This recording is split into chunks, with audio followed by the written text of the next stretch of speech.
Hey everyone, I'm Jeff Bakalar for CNET.com. We're here at the Nintendo Wii U event in New York City. I'm joined by Zach Fountain, director at Nintendo of America. How are you, Zach? I'm good. How are you? Excellent. Zach, you helped debut Nintendo TV. A lot of questions that we have on our minds. Specifically, how is it going to work in terms of connecting with cable providers? What is that process going to be like?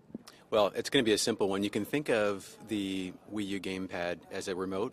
So with a combination of infrared codes that will just change the channel on the cable box, and on the other side, just putting in your basic program guide info. So what cable provider you have, basic location information, and what package you have, that's the guide data, and then changing the channel, the remote control aspect of Nintendo TV can do that. So the Wii U is going to have some sort of infrared blaster? Is that how that's going to work? It does. How will it work in terms of receiving the TV signal? Is there what is that interface going to be like? Are we talking coax? Is there some sort of bypass? Well, at this point, what Nintendo TV does is it brings the data of what you can watch, what's on your TV channels, into the guide portion, and then when you select a program, it is using the infrared to change the channel to the proper channel and the source of the TV to the proper source. There's no actual signal coming into the Wii U. It's basically just using the Nintendo TV remote, similar to a universal remote. So you're saying there's no signal from a set-top box entering the Wii U at all? That's right. We saw a lot of really cool stuff about the whole timeline thing. I think that's awesome. It made me think of SoundCloud, where you can sort of tag little segments in a song and comment on it. Where is that infrastructure going to be hosted? Where will that be maintained out there on the internet? Well, we don't have details around that yet, other than to say it'll probably be a combination of our development partner, i.TV, as well as some at Nintendo, and perhaps even those that produce shows and the networks themselves. Very cool. So now we're pretty sure that this will be compatible with every cable provider out there. There was a lot of TiVo branding. Is it going to work with any DVR that I have? Because, let's say I have Verizon Fios. Will I be able to control my DVR through my Nintendo TV? You'll be able to control your TiVo DVR, and yes, we expect compatibility with every cable and satellite provider. And you said the guide information will be sourced from some cloud-based grid that gets the TV guide information that would normally send it to your cable box. That'll then translate just by entering some details onto the Nintendo TV? That's right. So we have public data around that needs to be licensed, of course, around what's on television, and then we also work with some of the video service providers to get their feed of what's on their services, so we combine those together to have the most accurate guide possible.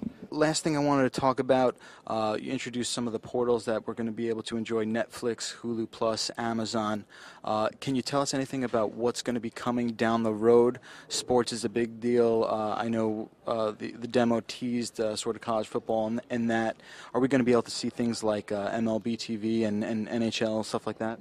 Yeah, for launch, the services that were announced today are Netflix, Amazon, Instant Video, Hulu Plus. YouTube will also be integrated as well. We don't have any additional announcements at this time on additional video services. Will the Wii U be able to send the tablet any separate video information? For example, if someone's watching set-top box cable on their television, could I then get Netflix streaming to my gamepad as a separate source? The gamepad and Nintendo TV can handle video directly on the gamepad. So today in the presentation I did show the ability to watch a movie trailer on the gamepad. But as far as the question about what sources are coming in, I'd have to get back to you on some of those details. Okay, so right now it's sort of just locked into the main content, aside from trailers and stuff like that. That will just be locked to the Wii U displaying that content on a television. That's right. So Nintendo TV is almost entirely on the gamepad until the point where the program is initiated and then it begins on your big screen. Another thing we saw was sort of digging deeper into information about the content we're watching. We saw a few links for IMDb. Can you go into detail about what that experience will be like for Nintendo TV? Yeah, there's a couple different areas where that information can be accessed.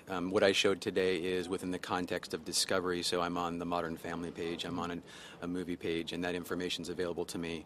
But also in the social aspect of the service that you saw later about the moments that are flowing in on live TV, there's tags in there that are related to the moment as well that come back to those information sources.